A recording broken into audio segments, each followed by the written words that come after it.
שלום, מחר חג האהבה, שבוע הבא יום המשפחה, יש לי מתכון מנצח בשבילכם שמתאים לבראנץ' או לארוחת בוקר מגניבה, מאפה כנען.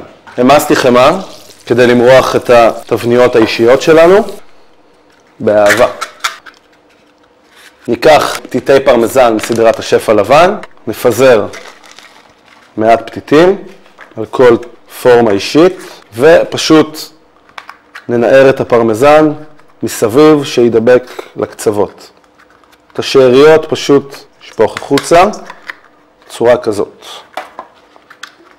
מה שזה יעשה באפייה בעצם, זה יגרום לסוג של קרסט, ציפוי פריך וגבינתי עם טעם מעושן מאוד מאוד טעים.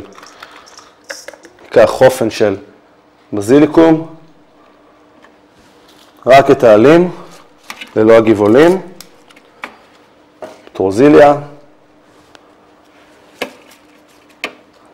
נאנה ואורגנו טרי.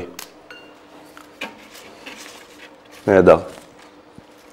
שוב להוציא את הגבעולים, קח חצי מכמות גבינת כנען, גבינה ממש נהדרת לאפייה, אין בה נוזלים, היא מחזיקה מעמד יפה מאוד באפייה, וחצי מכמות השמנת העמידה לקצפת מסדרת השף הלבן, בערך 60 מיליליטר. נוסיף מלח ופלפל לפי הטעם, ונאבד את כל זה מספר שניות שהכל יתאחד ויקבל צבע ירקרק.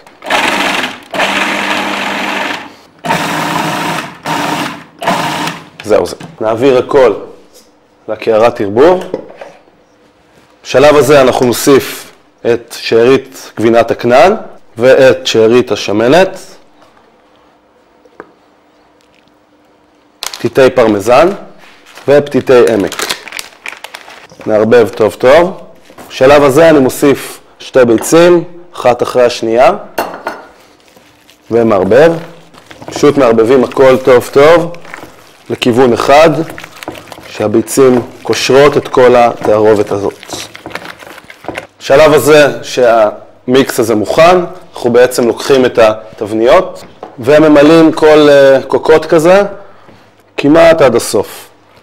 כמובן בינתיים חיממתי תנור על 180-190 מעלות, מאוד פשוט להכנה ותוצאה מרשימה. ממליץ להגיש את זה עם איזה סלט טרי, עגבניות, עלים של רוקט. אוקיי. מה שנותר לנו לעשות, לקחת זיתים שחורים, לקצוץ אותם. זיתים יוסיפו קצת טעם ים תיכוני למנה, צבע, מרקם עשיר. מה שנותר לעשות זה לפזר את הזיתים למעלה, טיפה שמן זית.